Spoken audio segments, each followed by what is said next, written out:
आज हम बात करने वाले हैं उत्तर प्रदेश दिवस 2026 के बारे में। इसका इतिहास क्या है, इस साल क्या खास समारोह हो रहे हैं और भविष्य को लेकर क्या विजन है, सब कुछ शुरू से लेकर आखिर तक। तो चलिए सबसे पहले उस सवाल से शुरू करते हैं जो अक्सर कई लोगों के मन में आता है ना, कि भाई 24 जनवरी की तारीख में ऐसा क्या खास है, आखिर यही तारीख क्यों चुनी गई? इसका जवाब ना राज्य के नाम बदलने के एक बड़े ही लंबे और दिलचस्प सफर में छिपा हुआ है। ये कहानी हमें बताती है कि कैसे इस प्रदेश ने अपनी आज की पहचान पाई। तो चलिए जरा इस टाइमलाइन पर नजर डालते हैं। कहानी शुरू होती है 1836 से, तब इसका नाम था उत्तर पश्चिम प्रांत। फिर 1902 में ये बना संयुक्त प्रांत आगरा एवं अवध, और 1947 में थोड़ा छोटा होकर रह गया सिर्फ संयुक्त प्रांत। और फिर आया वो ऐतिहासिक दिन 24 जनवरी 1950, जब इसे वो नाम मिला जिससे हम आज इसे जानते हैं, उत्तर प्रदेश। हाँ, तो नाम तो 1950 में मिल गया था, पर मजे की बात यह है कि इसे एक दिवस के तौर पर मनाने की शुरुआत काफी हाल ही में हुई है। इसका क्रेडिट जाता है पूर्व राज्यपाल राम नाईक जी को। उन्होंने इसका प्रस्ताव रखा था और फिर मई 2017 में योगी आदित्यनाथ सरकार ने इस पर मुहर लगा दी और पहला यूपी दिवस मनाया गया 24 जनवरी 2018 को। तो चलिए अब इतिहास से सीधा आते हैं आज में और देखते हैं कि 2026 के समारोह में क्या खास हो रहा है। और देखिए, इस साल का जश्न सिर्फ एक शहर तक ही नहीं है, बल्कि लखनऊ, नोएडा और दिल्ली, तीनों जगह इसकी धूम मचने वाली है। जो मेन इवेंट है उसका सेंटर है लखनऊ का नया राष्ट्र प्रेरणा स्थल, जहां पूरे 3 दिन तक उत्सव चलेगा।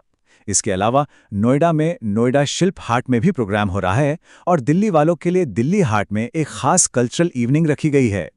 और इस आयोजन की इंपॉर्टेंस का अंदाजा आप इसी बात से लगा सकते हैं कि लखनऊ के मेन इवेंट में कौन कौन आ रहा है। केंद्रीय गृह मंत्री अमित शाह और मुख्यमंत्री योगी आदित्यनाथ, मतलब बड़े बड़े नाम शामिल हो रहे हैं। तो अब सवाल ये उठता है कि 2026 का ये सेलिब्रेशन पिछले सालों से अलग कैसे है, ऐसा क्या खास है इस बार? चलिए उन्हीं बातों पर गौर करते हैं जो इस साल के जश्न को एकदम यूनिक बना रही हैं। इस साल की थीम है विकसित भारत, विकसित उत्तर प्रदेश। अब ये सिर्फ एक नारा नहीं है, समझ रहे हैं?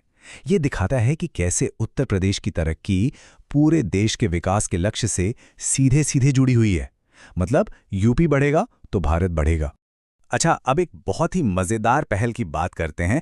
वन डिस्ट्रिक्ट वन प्रोडक्ट की जो जबरदस्त कामयाबी मिली है ना, उसी से इंस्पायर्ड होकर इस बार लॉन्च किया जा रहा है एक जनपद एक व्यंजन।